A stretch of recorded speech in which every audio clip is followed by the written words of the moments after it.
Algeria is an Arab country. This is a big one because, like, yes and no, right? Like, it depends on what you mean by Arab country. So if you take a look, based on the population, Algerians are a mix of Amazigh, which is Berber, more Arab, African, and French. It's like a melting pot of ethnicities and cultures right there. And then we have Berber and Arab mixed ethnicities making up the majority. So yes, Arabic is the official language in Algeria, and Algerians have adopted many Arab cultural practices. However, indigenously speaking, Berber is the original ethnicity of Algerians, and Berber and Arab, they're completely different ethnicities, not the same at all. So in that sense, it is not an Arab country. Berbers are not Arabs, period. So yeah, this one always sparks a lot of conversation and differences of opinions. So if you're from Algeria, let me know your thoughts about that below in the comment section. Next up, at number 9, we have women are fully oppressed. So women in Algeria,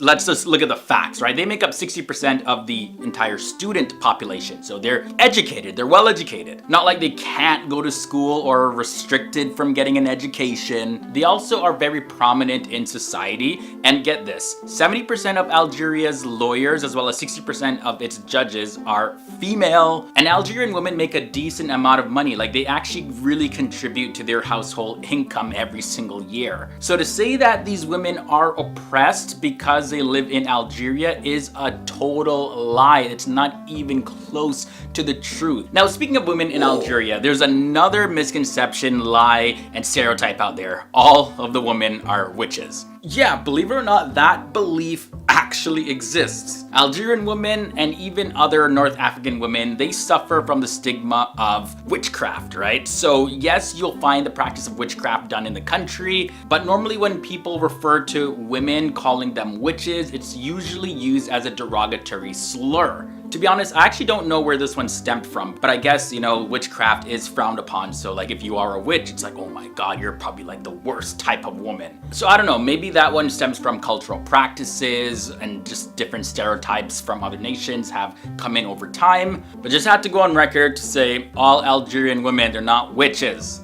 Okay, now let's talk about the men in Algeria. Another lie is all men marry women for visas. Based on the website for the US Embassy in Algeria, yes, some Algerians do make friends with American citizens through dating and social media websites, and these relationships sometimes lead to engagement and even marriage. But this stereotype about Algerian men has really, of course, been perpetuated by reality TV shows like 90 Day Fiancé. That show's really popular, but this is not even close to making up the majority of how Algerian men approach a long-term relationship. So, you know, that right there, saying it as a blanket statement about all Algerian men, is just a big, fat lie. Now, the lie at number 6 is all Algerians speak French. Now, this one is due to the popular fact that the French had colonized Algeria at one point in their history. But although the French education system is a very common thing throughout the upper class, they only make up a small percentage of the entire population of Algeria and not the majority at all. Algeria is probably one of the largest francophone countries in the entire world, but the official languages are Arabic and Berber. French doesn't even hold any official status. Yes, a whole lot of Algerians speak French, 100%, but definitely not all of them. The lie at number 5 is Algerians are white people. Alright, so let me break this one down for you. See, Algerians are as diverse of a population as like you could even imagine. So of course, white people or like people that can pass as white in Algeria do exist, but there are also black Algerians and also Algerians of all shades. Also, the definition of whiteness in America has led to some confusion of who is considered a white person. So check this. Under the US Census definition and the United States Federal Agency, people with ancestries from North Africa are considered white. Also, the Equal Employment Opportunity Commission regulations also define white as original peoples peoples of Europe, North Africa, or the Middle East. Now, on top of that, many non-dark-skinned Algerians aren't even viewed as being African by foreigners, since for many people, only black Africans come to mind when the term African is used. But yeah, when it comes to being white, you ask Algerians and the usual response would be that having fairer skin doesn't mean that they would classify themselves as being white people. Moving on to number 4, all Algerians are Muslim. Okay, yeah, so pretty much the entire population of Algeria is Muslim. Specifically, they follow the Sunni Islam school of thought. But you know, the area once had a large Jewish population. Jews actually date back before Islam was introduced. Some Jews descended from immigrants from Palestine at the time of the Romans. Now, Christianity, it came to North Africa in the Roman era, and then it was reintroduced once again after the French conquest of Algeria. So you'll find a very tiny amount of Jews still there in Algeria right now, and also a Christian population in larger numbers than the Jewish population. Still nowhere close to the amount of Muslims in the country right now. But no, not every single person, because they're from Algeria, is a Muslim. There's other minority faiths that exist there that I didn't even mention in this episode. But we got 3 more to go. At line number 3, Algeria is in the Middle East. Oh my lord. Lord. How much more plain does somebody have to make this? So of course there's a distinct difference in sub-Saharan African cultures and North African cultures of the continent of Africa. Now, Algeria, though, in a modern sense, is considered part of the Greater Middle East or the New Middle East. Now, it's tied in with the Arab Middle East through the religion of Islam, sure, and it also has some shared history with other Middle Eastern nations.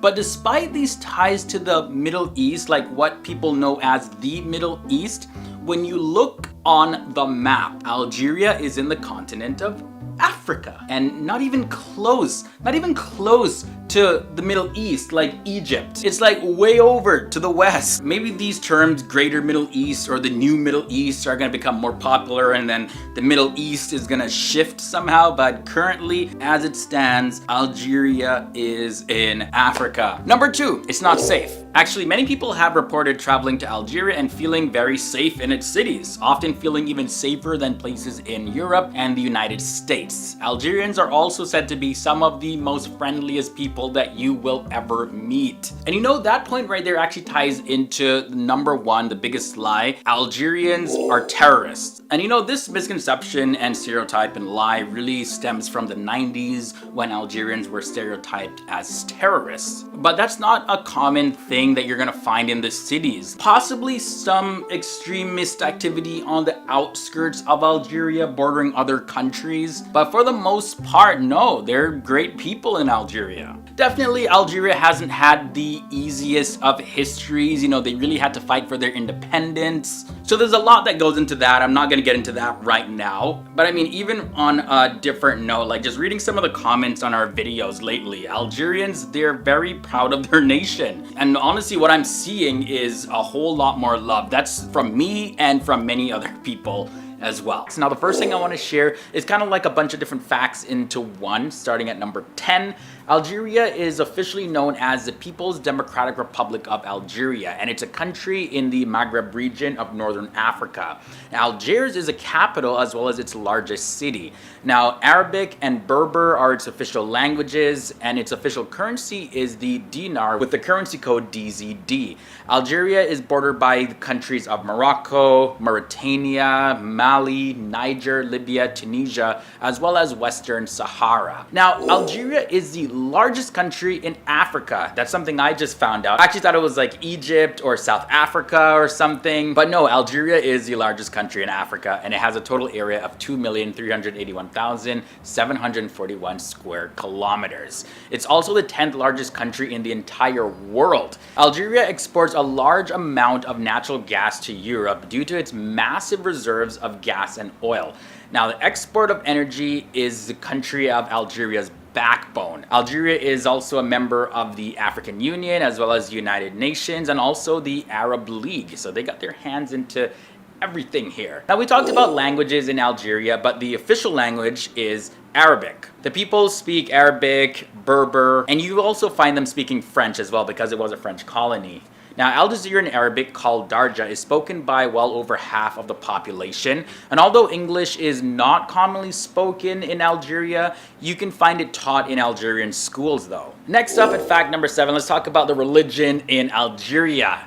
So Islam is the official religion in the country, and it's actually illegal to advocate or promote to the people of Algeria about any other religion other than Islam. So it's no surprise that the legal system is not just based on the French court system, but it's also based on Sharia law. Another interesting fact about Algeria is this animal here. It has slanted eyes, pointed nose, and it's kind of cute. It's called the fennec fox, or the Vulpes zirda, and it's a national animal of Algeria. And it's also in the nickname of the country's national football team, the Les Fennecs. This is also referred to as a desert fox, and the fennec is likely spotted in arid regions of Algeria as well as in other North African countries. Now, the fennec fox is the world's smallest canid species, and it's well adapted to thrive in the often very harsh environment that it makes its home in. Alright guys, so we got 5 more surprising and interesting facts about Algeria, so let's get into it. Fact number 5, the capital city Algiers has this amazing Roman Catholic basilica. It's called the Notre Dame d'Afrique, meaning Our Lady of Africa. And not only is it a fantastic building, but it's also on top of a cliff that overlooks the sea, so the view from it is pretty breathtaking. Now, the basilica contains 46 stained glass windows, and it contains an inscription on the apse in the church that says, "Our Lady of Africa, pray for us and for the Muslims." Now, the basilica is seen as a symbol of religious tolerance. Although it is a Muslim country, there still is a level of religious tolerance that you'll find in Algeria, because clearly basilicas are not Muslim. It's a Catholic structure. Now, did you know that some of the highest temperatures in the world were actually recorded in Algeria? The highest to date was 124 degrees Fahrenheit. That's 51 degrees Celsius. I don't think I've ever experienced that kind of heat before. Maybe if I open up my oven, probably. I think I've acclimatized to Canada, you know, with the cold, and our summer times, they're hot, but like not that hot. 51 degrees Celsius. But you know what? Can't complain. I'll rather hot weather than the cold. I'm telling you. Moving on to fact number 3, Algeria's modern flag, you can see here, it's designed to symbolize very specific points. So the colors of the flag are green, red, and white. And what the color symbolizes is this. So green is to represent Islam as well as paradise and nature. And red symbolizes the deaths and the sacrifices of all the people who fought for Algeria's independence, as well as it stands for liberty. And now the white symbolizes purity and peace. And one thing that I found really interesting about the flag is that in order for a flag to be approved and acceptable, the exact wavelength that each color must absorb is very specific. Like, it's specified, like, officially. It's an official thing.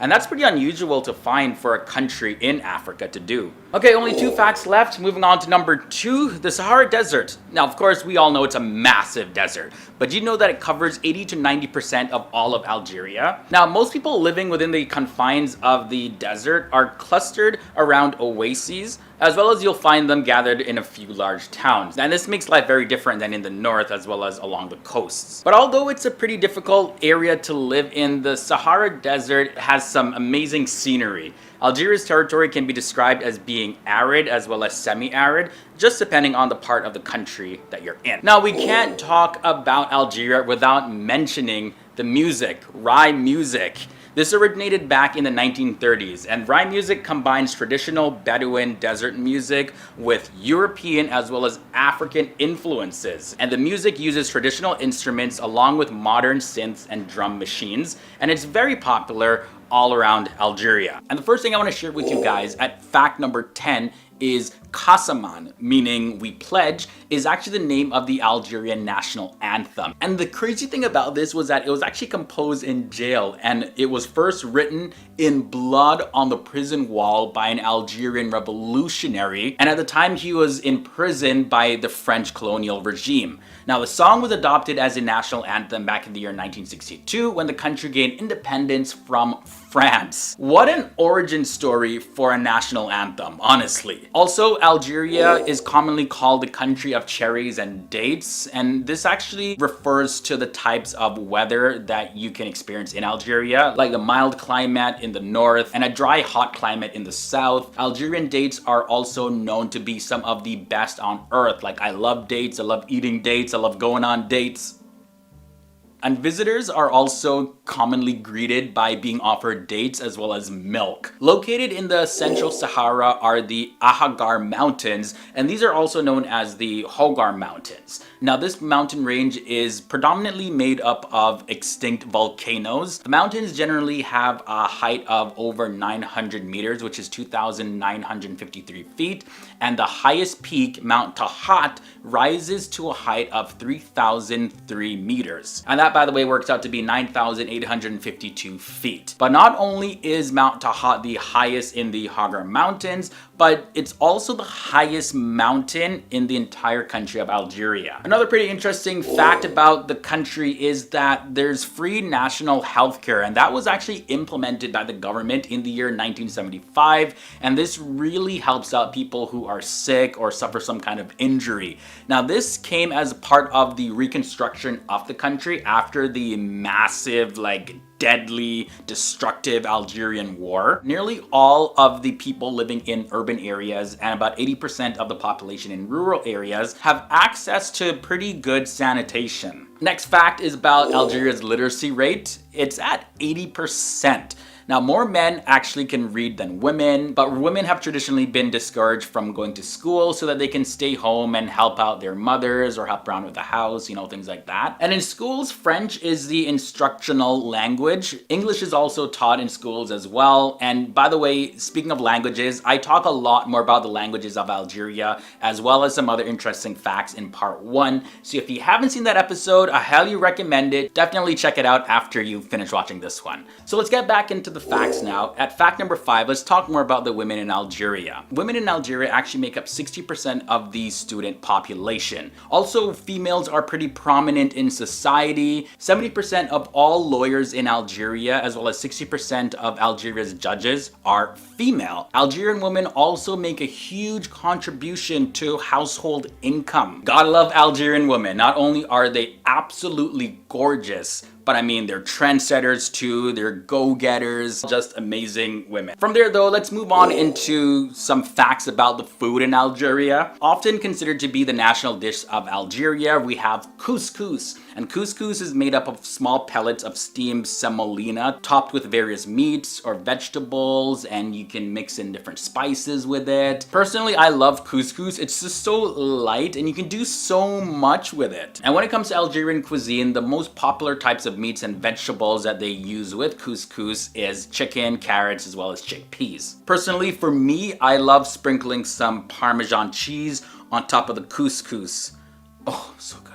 We talked about food, let's talk real quick about the drinks. Algeria produces a little beer as well as wine, but they import a lot more than they actually produce. The thing is though, that in the country, alcohol is not widely consumed and it's often frowned upon by society. There are bars in most of the cities in Algeria, and even if alcohol is served at local food establishments, they're often not even listed on the menu. However, international chain hotels often have more inviting bars, as well as they're a little bit more free when it comes to alcohol use because they cater a lot more to tourists. Now, exploring a little bit more of the country, there's actually 7 UNESCO World Heritage Sites in Algeria. And because of the country's rich history, there are many sites built by its former rulers and many by its indigenous people. These sites, they're really marked as World Heritage Sites because of the massive amount of information that they have about people, as well as very important times in history. And we made it to the end of this episode. We got one more fact left. Now, this structure right here was opened in 1982 to honor the 20th anniversary of Algeria's War for Independence. This is a concrete monument located in Al Medina in Algeria, and it's really a testament to the country's long struggle to eliminate the French colonizers. This memorial stands at 302 feet tall and it's made up of 3 palm leaves. Of course, they're made of concrete. And in the center of the monument sits an eternal flame. This is definitely a symbol of pride for the people of Algeria. So starting at fact number 10, Tunis is Tunisia's capital, and it's also the city that gave the country its name. Tunis, Tunisia. Tunis is a city that's situated on the shores of the Mediterranean Sea, and the area also is commonly known as Old City of Medina. Next thing to know is that since ancient times, the Berbers have always lived in the area known as Tunisia. And now going back to the 12th century BC, Phoenician began to migrate into the lands and established Carthage. And during 149 BC, the Romans battled and won over Carthage while infusing Christianity and architect into Tunisia. Now, during the first century of Islam, the Arabs took over Tunisia, and then the Ottomans took over in 1534 up until 1574. And then in the year 1881, France conquered Tunisia. So if you go to Tunisia, you'll hear people speaking French today. And then from there, in the year 1957, Tunisia regained its independence and the country became the Tunisian Republic. So yes, the people and the country of Tunisia has been through a lot, and this is one of the reasons why Tunisians, if you ever meet them, they have such pride for their country and their culture. It's amazing to see. For fact number 8, Tunisia has one of the most important cities in the Islamic world, and that city is known as Kairouan. So what's significant about the city anyways? Well, it contains the Great Mosque of Kairouan, also known as the Great Mosque of Sidi Oukba, and this mosque, by the way, is a UNESCO World Heritage Site. The formation of the city of Kairouan dates back all the way to the year 670. But while we're on the topic of cities in Tunisia, let's talk about Matmata. Now, Matmata is a small town that is inhabited by original Berber-speaking people. Now, in the past, underground houses were built to really get away from the desert heat. But you know, today most Tunisians build their houses above ground. But you'll find underground homes in Matmata because they prefer underground homes rather than living in modern houses. The underground homes are formed by digging large open pits whose walls are carved to make houses. And these pits actually can hold several families, sometimes upwards to 5 or even 9 families in one pit. Now, when it comes to the size of Tunisia, Tunisia is the smallest country in the Maghreb region. It has an area of 163,610 square kilometers, which works out to be 63,170 square miles. And by the way, the Maghreb region is also known as Northwest Africa. Now, the region includes Algeria, Libya, Mauritania, Morocco, Tunisia. For fact number 5, Tunisia has had a reputation for entertainment and theater for the last 1,000 years, especially with its El Jam Amphitheater.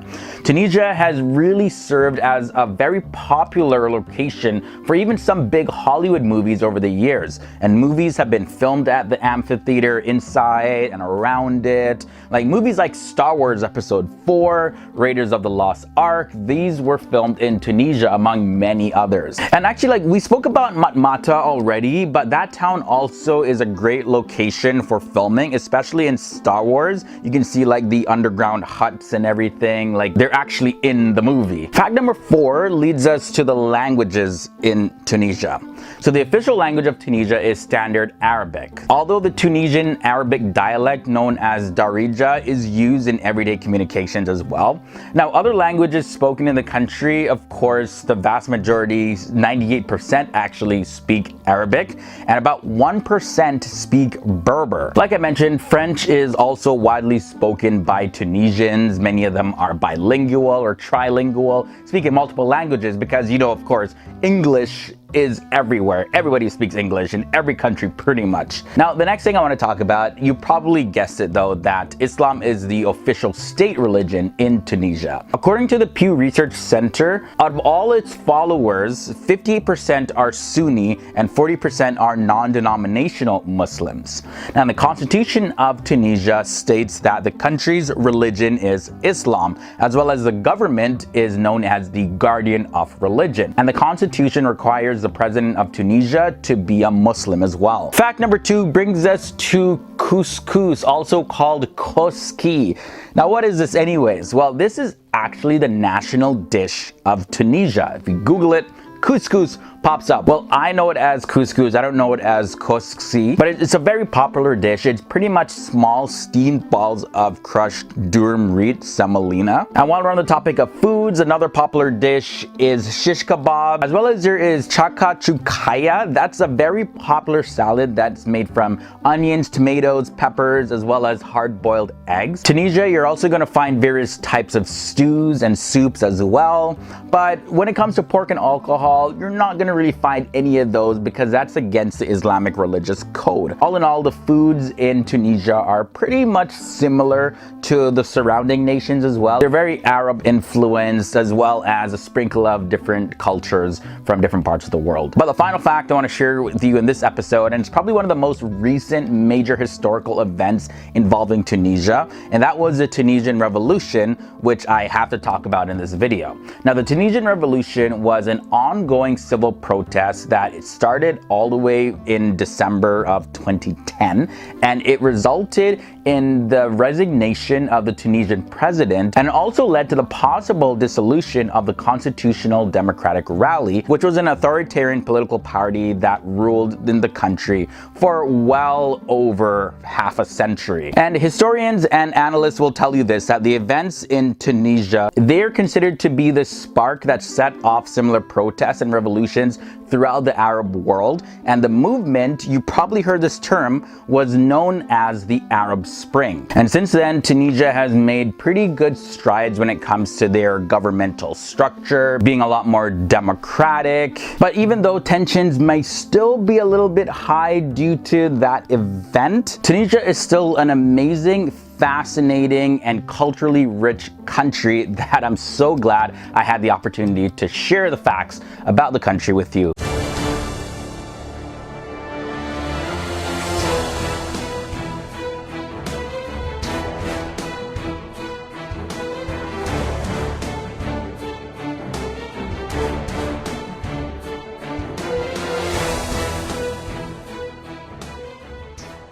Of course, they're all members of the Arab Maghreb Union.